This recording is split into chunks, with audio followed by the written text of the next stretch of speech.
Bienvenidos a Encuentros de Diseño, el podcast del Observatorio en Diseño y Creación de la Universidad Jorge Tadeo Lozano, conducido por Johanna Zárate y patrocinado por la Facultad de Artes y Diseño. En cada episodio encontrarás temas de diferentes disciplinas que nos permitan charlar entre amigos sobre, para y por los encuentros de diseño. Les damos la bienvenida a este episodio de Encuentros de Diseño. Mi nombre es Johanna Zárate, docente e investigadora de diseño y coordinadora del Observatorio en Diseño y Creación de la Facultad de Artes y Diseño de la Universidad Jorge Tadeo Lozano en Colombia. En el cuarto episodio de nuestra séptima temporada nos acompaña Alejandro Ángel. Es director, productor y curador de cine y medios con más de 17 años de experiencia profesional entre España y Colombia. Es comunicador social y periodista de la Universidad del Norte de Barranquilla y máster en diseño y realización de programas y formatos de televisión de la Universidad Complutense de Madrid. Actualmente es profesor y director del Cinema Lab de la Universidad Jorge Tadeo Lozano en Bogotá, productor ejecutivo de Armadillo New Media and Films y director de Narrar el Futuro, Festival de Cine y Nuevos Medios.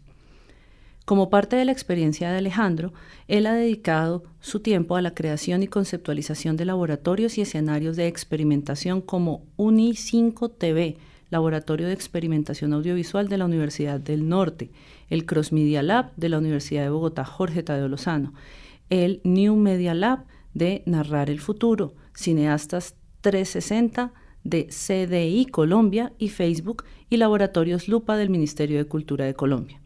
En cuanto a su producción de cine y nuevos medios en la actualidad, produce Todas las Flores y produce y codirige Manos de Luz. Recientemente dirigió Chaquero, Muerte Lenta y Habitantes de Babel y produjo Granada, Relato de un Perdón y el documental interactivo El Centro, Bogotá. Ha sido jurado, asesor y tutor de convocatorias, fondos y exhibiciones de documental y nuevos medios en Colombia, Reino Unido, Perú, Argentina, Ecuador y Canadá. Bienvenido, Alejandro. Bueno, muchísimas gracias. Muy contento de estar aquí compartiendo un rato la conversa.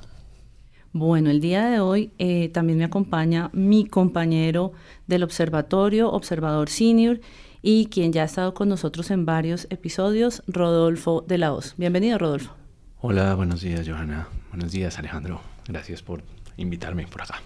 Bueno, pues el día de hoy tenemos una charla muy interesante sobre la noción de laboratorios. Como les hemos comentado en episodios anteriores, este año en el observatorio nos hemos enfocado en pensar y repensar las metodologías de laboratorios, tratar de entender cómo los laboratorios de creación, de experiencia de arte se convierten en un espacio eficaz y muy interesante para todas las disciplinas que están en los lugares de la creación y la comunicación.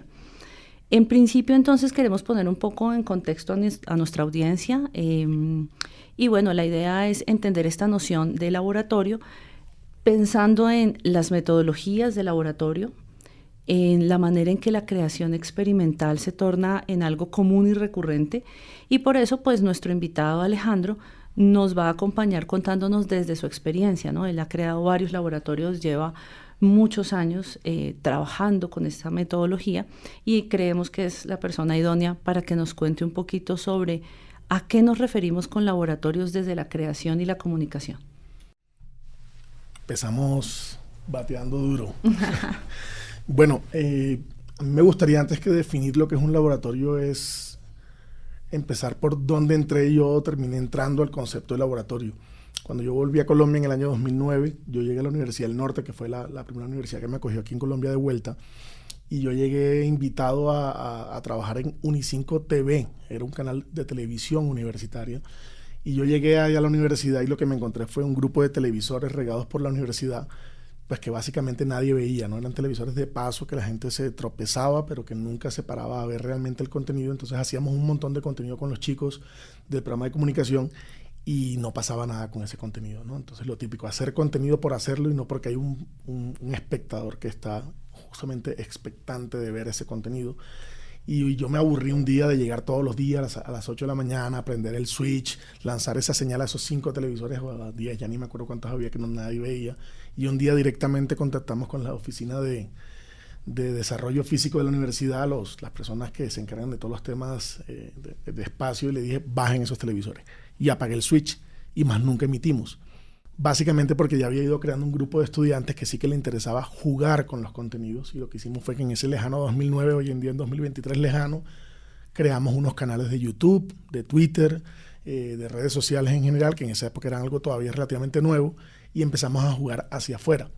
Y yo creo que algo esencial con lo que me gustaría empezar es que creo que la esencia de un laboratorio es dialogar con el exterior. Y es algo en lo que a veces, desde el contexto interno de, sobre todo los laboratorios en las universidades, no caemos en cuenta, y terminamos viendo estos laboratorios una cosa endogámica, interna, que en vez de dialogar y conversar, lo que genera es una conversación pero interna en la que nadie está escuchando. Entonces justamente empezamos a hacer este laboratorio, entonces dejó de ser Uni5 TV, un canal de televisión universitario, y se volvió un laboratorio de experimentación audiovisual. Y lo que le propusimos a los chicos fue, todo lo que ustedes hagan acá va a salir. Lo van a poder ver su abuelita en otra ciudad o en otro país, o sea, los van a poder ver y van a poder dialogar, y eso detonó en los chicos un interés poderosísimo por participar. Y entonces todos los semestres estar en Uni5 TV era estar en un lugar donde nos vamos a divertir, porque lo primero que intenté fue no asociar el laboratorio a una materia, que también suele pasar mucho, ¿no? El laboratorio es parte del trabajo de una materia. Entonces hay 20 chicos, 10 que no les importa un carajo, 5 que más o menos, y 5 que sí realmente están súper metidos. Pero cuando uno lo vuelve un laboratorio abierto, donde llega, sin que sea una materia, sin que sea una clase, los que lleguen, sean 20 o 5, llegan porque les interesa contar historias, porque les interesa comunicarse con otros, porque les interesa realmente generar un diálogo. Entonces yo creo que un laboratorio, más allá de cualquier cosa, es un espacio donde explorar, donde experimentar, donde perder el miedo al error, que creo que es una de las cosas más nocivas que tenemos como sociedad latina. Y es que le tenemos todo el tiempo miedo a embarrarla. Nos van a regañar, vamos a sacar una mala nota, nos van a mentar la madre en el mejor de los casos o en el peor de los casos, según sea. Y entonces vivimos con miedo todo el tiempo a embarrarla. Y para mí los laboratorios son un lugar donde lo que tenga que explotar, que explote, ¿no? Que nos acostumbremos a romper, a dañar cosas, sin que eso implique pues un gran problema, ¿no? Siempre lo será un poquito, pero que no sea algo que sea punible, que sea punitivo, que, bueno, te sales del laboratorio porque ya hiciste mal el trabajo, sino que la gente esté todo el tiempo buscando explorar y experimentar de formas diversas. En tu caso, Alejandro, tú has creado 3 laboratorios, ¿no? En el 2009 hasta el 2013 estuviste, en el que nos cuentas, en la Universidad del Norte, en ese programa de comunicación con Uni5 TV. Entre el 2015 y el 2018 creaste el Cross Media Lab de comunicaciones acá en la Universidad Jorge Tadeo Lozano, y en la actualidad te encuentras en el programa de cine de nuestra universidad también, y has creado el Cinema Lab. ¿Por qué esta idea recurrente de tu parte de trabajar mediante laboratorios en la formación académica? Realmente es la única forma que he encontrado de sentirme cómodo en la academia. Se han vuelto un patio de recreo, entonces ya se volvió como una marca registrada de que siempre que estoy como docente de planta en una universidad, que son estos 3 espacios que has nombrado, lo primero que hago es llegar directamente con una propuesta de este estilo, porque ya sé jugar ese juego y me encanta. Se vuelve un patio de recreo, se vuelve un espacio donde generar diálogo entre estudiantes, docentes y sobre todo la industria. Yo lo que hago, yo soy cineasta, realizador audiovisual, documentalista, y he estado navegando todo el tiempo entre estas 2 áreas, entre la academia y la industria, y creo que no pueden ir por separada. Y a veces la academia cae en eso, en no mirar hacia afuera, insisto, ¿no? Somos la academia, somos lo que sabemos, los que hemos investigado, los que hacemos papers, hacemos contenidos que a veces no le hablan a la vida real. Y mi búsqueda ha sido pues para sentirme cómodo, básicamente, para no sentir que estoy ahí como un académico ahí que nada más está encerrado en 4 paredes, sino que estoy dialogando con la industria, es crear estos laboratorios, porque nos permiten generar un diálogo. Con Uni5 TV los contenidos que hacían los chicos no solo se lanzaban en YouTube y esta plataforma, sino que hacíamos unos programas contenedores y los pasaban en Canal Zoom, que es este canal universitario. La gente podía ver el contenido.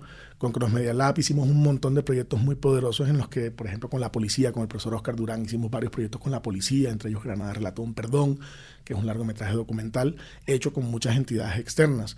Y ahora con el Cinema Lab, que es el más reciente, que es el que todavía está en proceso de fortalecimiento, tiene un par de años apenas que yo volví a la universidad, Ya hemos hecho algunas cosas con la ACPC, que es la Agencia de Cundinamarca para la Paz y la Convivencia. Hemos hecho parte de los proyectos que yo estoy produciendo, también los traemos al laboratorio.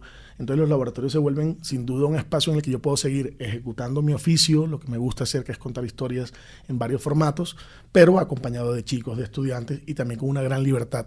Y eso me ha permitido pues también seguir sorteando un poco la academia, porque es un juego complejo, porque te piden papers y Q1s y Scopus y tal, y yo no hago nada de eso. Y de momento no me interesa.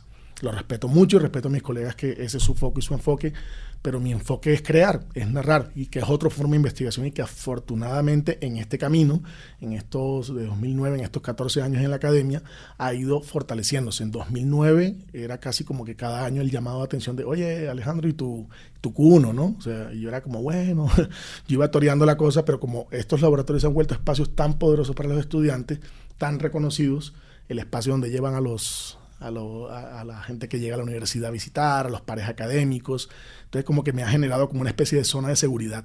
Como bueno, este es el loquito de los laboratorios y mantengámoslo ahí como jugando con los chicos porque hacen cosas poderosas. Pero más allá de la broma evidente, creo que es necesario que repensemos también la forma como pensamos desde la academia. Y ahí, insisto, Ministerio de Ciencia ha ido mutando, ya uno encuentra hoy en el famoso CBLAC proyectos transmedia, o sea, algunas cosas, pero todavía la academia lo que sigue validando más es el Q1. Y un documental, no sé, el documental más reciente que estoy terminando, que se llama Todas las Flores, llevamos 15 años haciéndolo. O sea, son formas distintas de investigar, y también cuando entendamos de manera más clara desde la academia que hay muchas formas de investigar, pues también la academia va a tener otros pasos, va a adquirir otras formas, va a moverse de otras maneras, y la gente lo va a ver menos como lo ven hoy en día, que es como una cosa ya distante, lejana y que no le habla de manera directa necesariamente a la sociedad. Bueno, yo no sé, Rodolfo, qué esté pensando, pero yo me sonrío y me carcajeo mentalmente. Un poco porque creo que es un espíritu común de los diálogos que hemos tenido en el equipo del observatorio, ¿no? Nosotros somos un equipo de 6 profes que hemos encontrado, por ejemplo, en este podcast, una manera de crear a través del diálogo y a través de la reflexión, y creemos que es muy chévere cuando uno se sienta a hablar con un experto como tú en un tema, y que sobre eso se puede desarrollar toda una teoría sin tener que irse a un artículo que posiblemente, y lo dialogamos mucho, los estudiantes no leen. Y entonces la apropiación social del conocimiento y la democratización del conocimiento no es real cuando está en lugares y espacios que no son asequibles, interesantes y excitantes académicamente para los jóvenes que están ahorita ejerciendo la disciplina y para los que se están formando. Y es un poco, creo que el espíritu también nuestro en el observatorio, ¿no? Nos hemos ido por las tangentes y efectivamente es duro visibilizar y poder posicionar espacios como los laboratorios, como los observatorios, como productos como este, como el podcast, validarlos frente a un proceso tradicional, ilustrado, que dice que si no se escribe, pues como que eso no es tan conocimiento y no tan existe. científico, exactamente. Entonces creo que me parece encantador lo que tú dices, porque fíjate que son maneras distintas en lugares diferentes, en donde docentes, investigadores que estamos en el área de la creación, estamos encontrando posiblemente espacios más cercanos a nosotros y a los estudiantes, y posiblemente más lejanos de lo que la misma academia nos exige y nos propone, ¿no? Bueno, Rodolfo, no sé, tú me dirás, que te veo ahí como haciendo caras. No, estaba pensando precisamente que bueno, eso también son intereses y tipos de profesores, como decías, ¿no? Yo estoy de acuerdo contigo, ¿no? El objetivo personal también como profesor y esto de la academia es precisamente permitir que los estudiantes se involucren y se desarrollen. No es tanto el paper ni la citación en artículos y en libros. Pues digamos, es un objetivo que tienen otros, y que precisamente el área de creación de hecho ayuda a tener esa salida un poco más guiada hacia el estudiante. Que también es valioso, ¿eh? De ninguna sí, forma pretende quitarle mérito o peso a esta otra forma, sino es encontrar y entender que hay muchas formas de ser docente, de ser investigador, de ser creador, ¿no? Claro, y pues a la larga la academia y la rigurosidad es importante, y la investigación es muy importante para el desarrollo pues social, etcétera. Pero el desarrollo social también se da pues en los estudiantes, en la gente que viene a los centros de pensamiento, que eso es la universidad básicamente, ¿no? Poder debatir, poder crear, y más en esto que son expresiones artísticas y bueno, en fin. una pregunta, Alejandro. Desde la parte del apoyo económico, además de los rubros que te proporcionan las investigaciones y esto, ¿cómo has manejado tú ese aspecto en los laboratorios? Esa es otra pregunta bien compleja.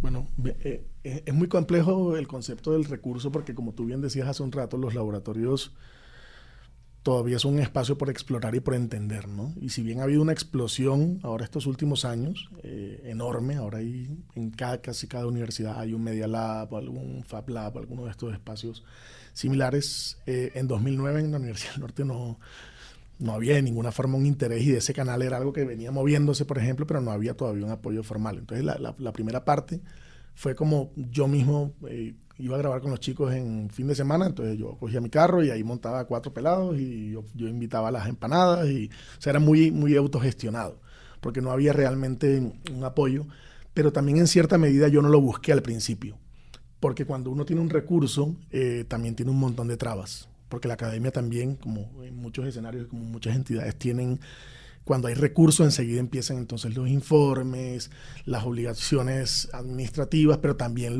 esto se puede y esto no se puede.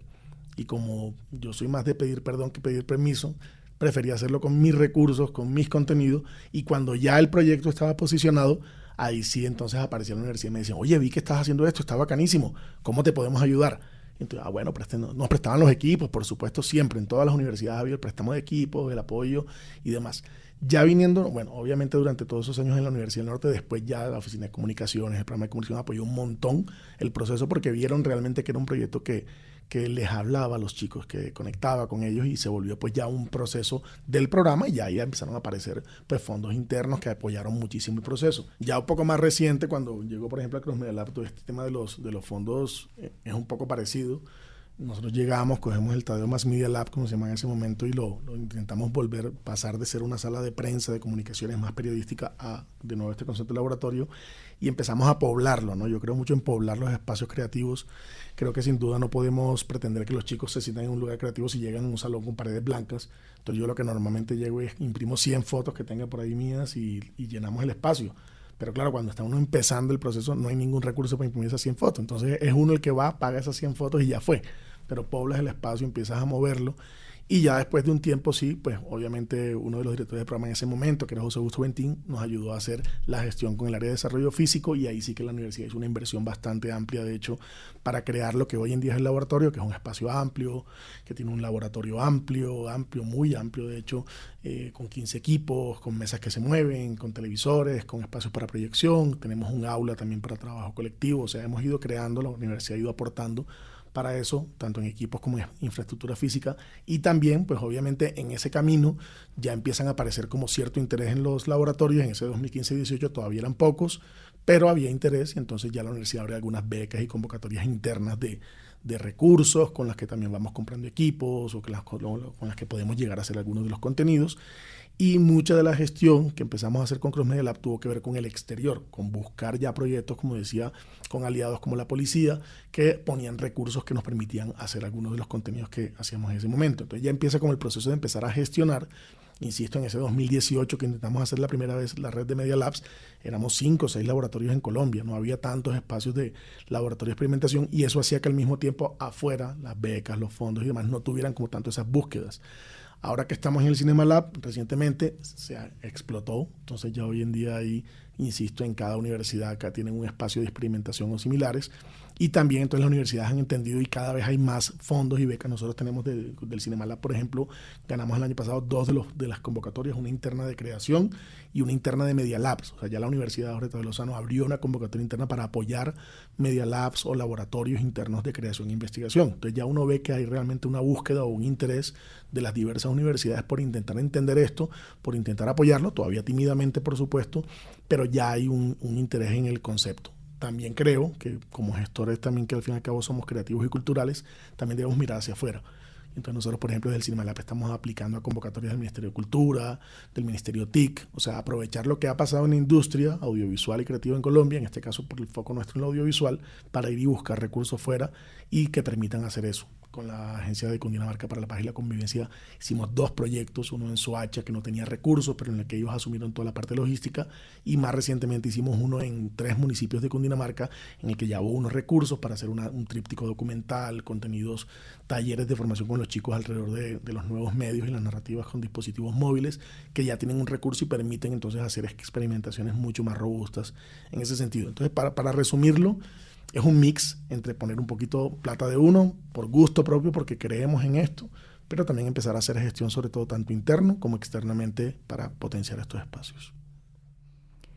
Alejandro, hasta ahora, con todos los proyectos que tú has desarrollado en torno a los laboratorios, ¿cómo mides y cómo has podido tú percibir el impacto que han tenido en estudiantes, en docentes, en comunidad?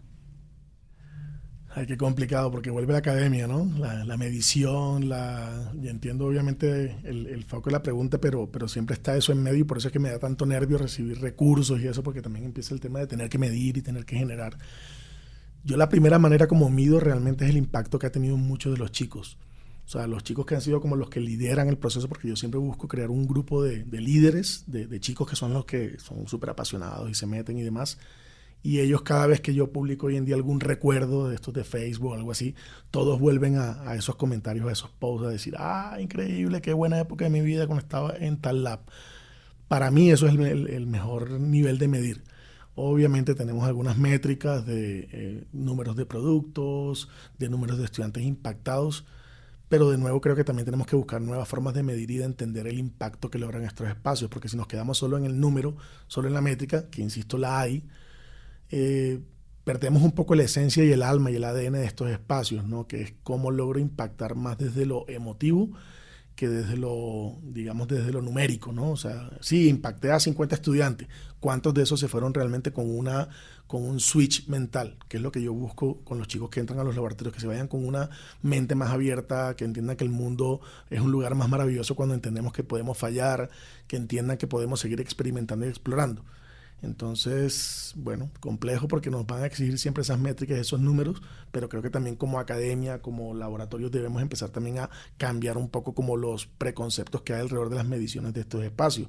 Cómo logramos que, por ejemplo, se mida a partir de estudiantes que quieren formar a otros estudiantes, por ejemplo, ¿no? Ese concepto de formación de formadores, ¿no? Chicos que ya son más grandes y reciben a otros porque trasladan su conocimiento.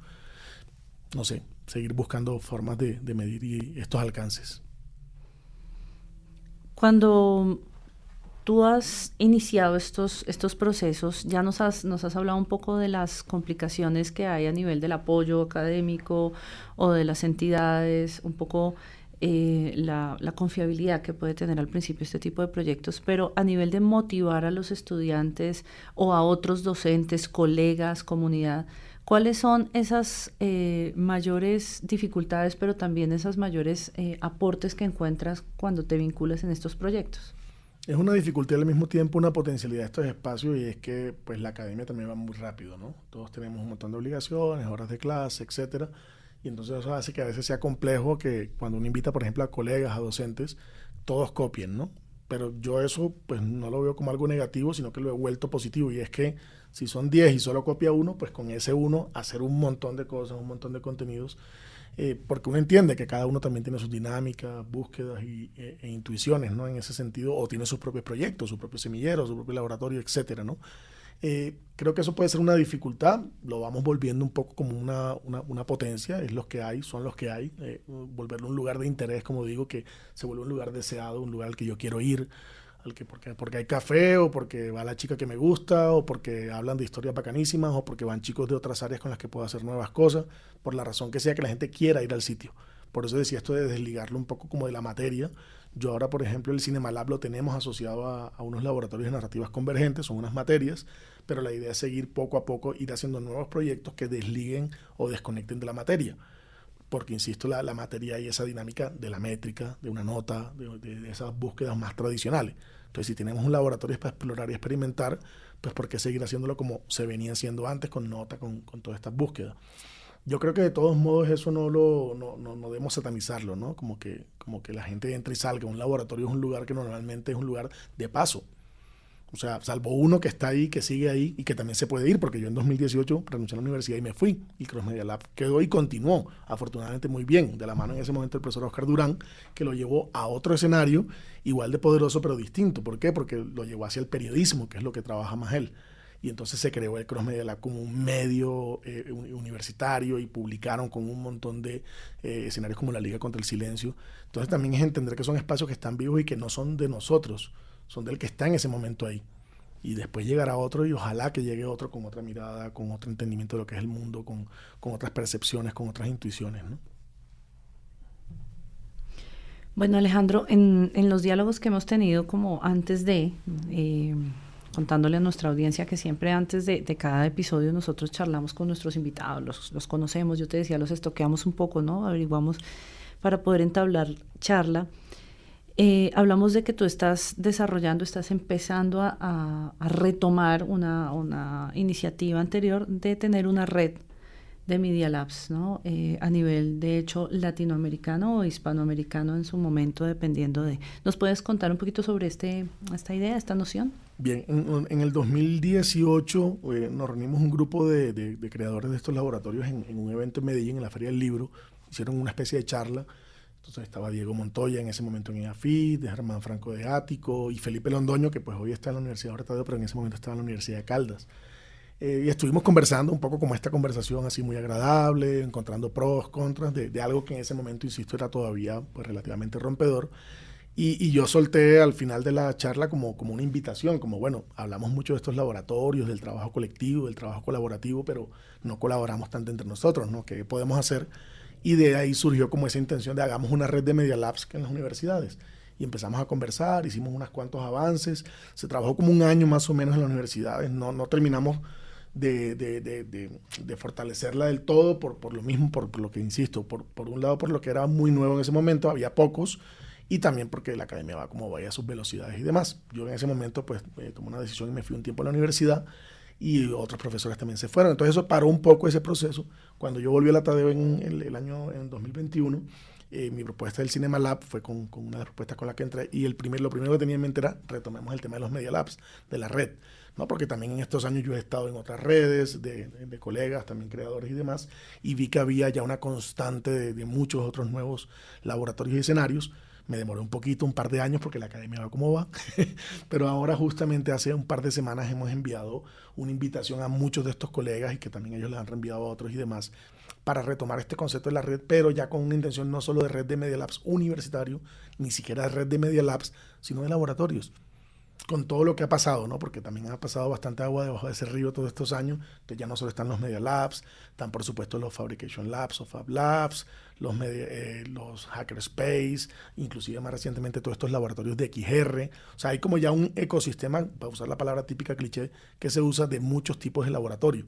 Entonces lo que dijimos fue, mandé una invitación a muchos creadores y les dije, hablemos para crear una red de labs de Hispanoamérica está por definir porque quiero que sea algo también colectivo, que decidamos hacia qué foco queremos conectar, y lo que queremos con ese espacio es justamente generar un espacio de diálogo, un espacio de coproducciones, un espacio de investigaciones conjuntas, un espacio de eventos académicos y creativos conjuntos, un espacio de encontrarnos a conversar. Un poco de nuevo insisto en ese concepto del laboratorio como un lugar de diálogo, un lugar de vernos con el otro, de tocar al otro, de sentir al otro en una época pospandémica que es tan importante lo físico y cercano, pues cómo hacemos que todos esos espacios físicos que tenemos cada uno en las universidades, pero sobre todo esas personas que están explorando en las universidades, se encuentren.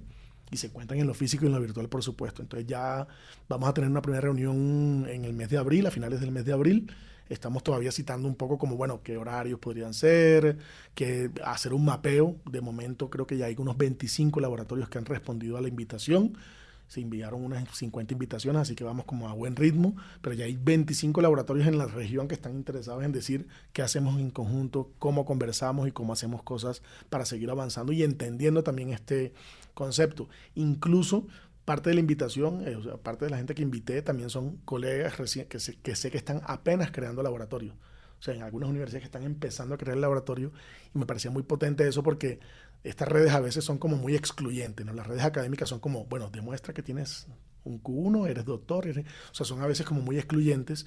Y aquí lo que pretendemos es que sea una red súper incluyente, es decir, que haya gente que tenga 10 años haciendo laboratorios y que haya gente que apenas está haciendo su primer laboratorio para poder hacer justamente un cruce de conocimiento, ¿cierto?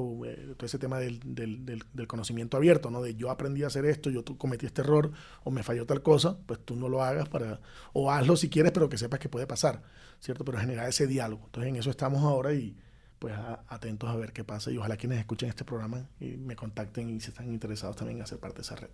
Precisamente, qué pena, hacia allá iba la pregunta que tenía. Bueno, supremamente interesante eso de generar un registro, ¿no? Y generar como esas lecciones aprendidas de cada semillero, como de cada laboratorio, más bien para, digamos, para avanzar un poco en eso, ¿no? Cuéntanos cómo hacemos para contactarte, el oyente que está interesado en ver lo que has hecho, y cuéntanos también si has algunas participaciones que hayas tenido interesantes, importantes, que te acuerdes que puedan estar también disponibles para el público en festivales quizás o en productos que tú hayas realizado. Sí, súper chévere también mantener el contacto. Obviamente la idea es que en las notas del podcast se puedan dejar como un listado de links que seguro por ahí dejaré mi correo y toda esta información, pero yo estoy como en todas las redes, creo que si buscan Alejandro Ángel en Twitter, en Instagram, en Facebook, en LinkedIn, yo que sé, en todos lados está uno por ahí, Alejandro Ángel Torres. Y también vamos a dejar como invitación a ver algunos contenidos que hemos realizado, ¿no? Desde, por ejemplo, Granada Relato un Perdón, que está online, que es un largometraje documental sobre un hecho histórico que ocurrió en Antioquia, en Granada, Antioquia, hace 20 años, que hicimos con la policía, que está muy bien. Voy a compartir algunos contenidos que hicimos con Cross Media Lab, con una serie que se llama Buskers, está en las calles, que también fue un experimento que hicimos con los chicos para mirar un poco esos personajes que hay en la calle.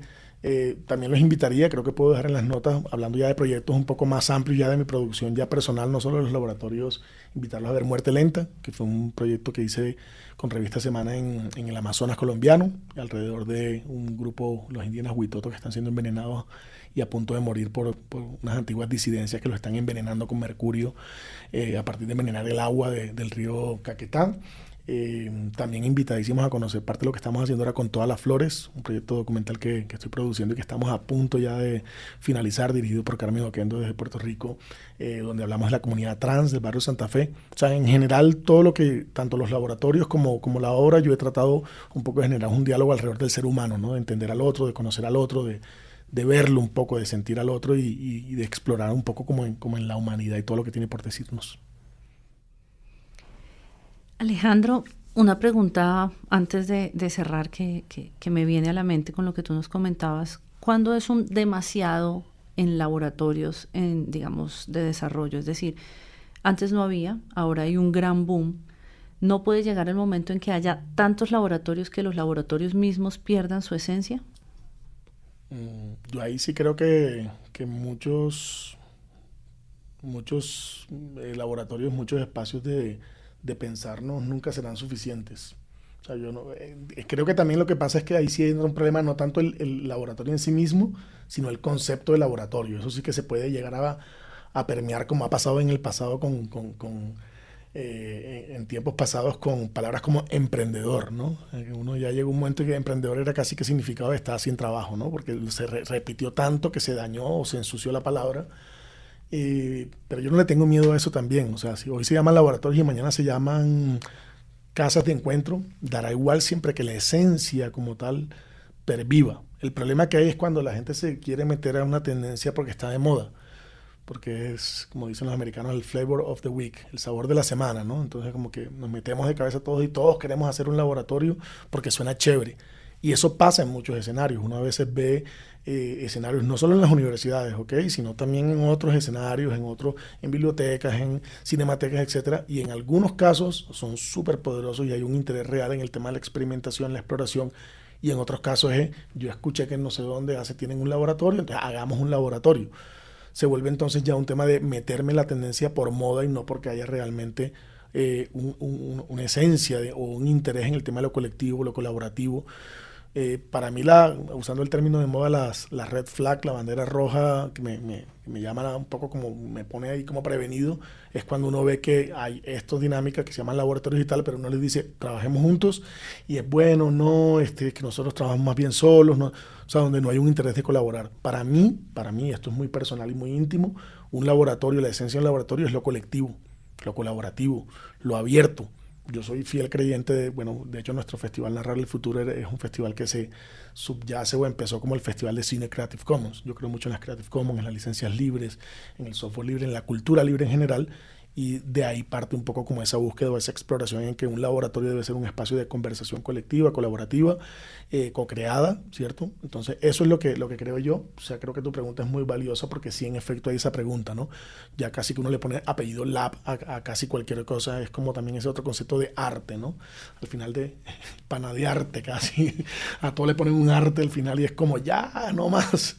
Entonces creo que en algún momento se puede volver perniciosa la palabra, pero ya dependerá de cada uno, pues, cómo asume eso, ¿no? Yo creo que mientras exista la esencia de nosotros creyendo que estamos haciendo un espacio para experimentar, el resto ya son nombres y son dinámicas que pueden ir mutando y cambiando sin ningún problema, y tampoco deberíamos darle tanta importancia a eso, ¿no? A veces nos quedamos en el concepto, a mí me da mucho miedo, nos pasa en la parte que trabajo yo de nuevos medios, que nos quedamos dándole vueltas hacia algo es transmedia, crossmedia, multiplataforma, expandido. Yo siempre digo new media, nuevos medios. Y eso es un comodín que lo puedo usar en 2012 o en 2023 y ya veré yo qué es nuevos medios en ese momento. Pero si nos quedamos dándole vueltas al concepto, se nos olvida que lo que es importante no es el concepto, porque para nuestro espectador el concepto es irrelevante. Nosotros como creadores sabemos si es transmedia, crossmedia, multiplataforma y lo que sea, pero el espectador quiere que le cuenten una buena historia, punto. No le importa ni el formato, ni la calidad técnica, ni nada. Entonces yo creo que también es trascender, y eso aplica por supuesto a los laboratorios, el concepto en sí mismo de qué soy o cómo me llamo, y creo que eso va a ser un debate muy chévere con esta red de Media Labs, ¿qué somos? Media Labs, ¿qué caray somos? Pero es tirar para adelante con la idea de colaborar y ya está. Súper. No, yo quiero agradecerte por tu visita aquí al observatorio y a los podcasts. Ha sido muy enriquecedor entender también cómo fueron pues tus orígenes, digamos, en esto y el desarrollo que has tenido a partir de esos ejercicios, ¿no? Y esa relación que tienes con la industria que, bueno, esperaría uno que tuviese cada vez más fuerza, ¿no?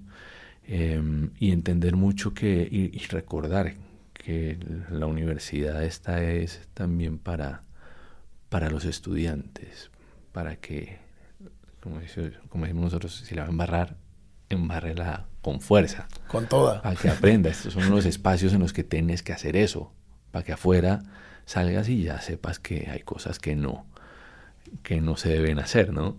Entonces sí quiero agradecerte mucho tu visita, Alejandro. No, gracias a ustedes por la invitación. A mí me gustaría cerrar con una invitación que repito todo el tiempo, y es que estamos en una época de versiones beta. Nuestros espectadores cada vez quieren ver más el error.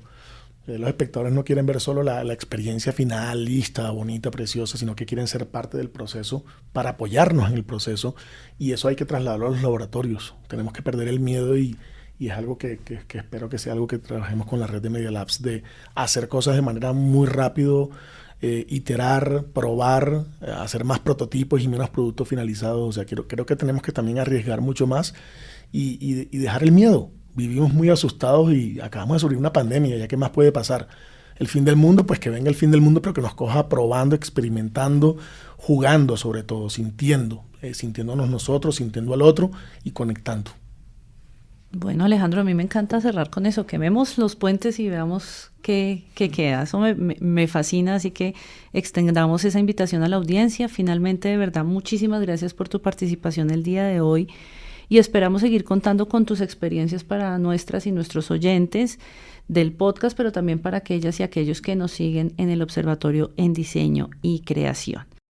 Es interesante escuchar diferentes posturas y reflexiones de expertos sobre estos temas y su relación con el diseño y la creación. Esperamos que todas y todos aquellos que escuchen este programa lo encuentren enriquecedor. Nos encontramos en una próxima ocasión y si les gustó el programa, compártanlo con sus conocidos. Muchas gracias y nos escuchamos en el próximo episodio de Encuentros de Diseño.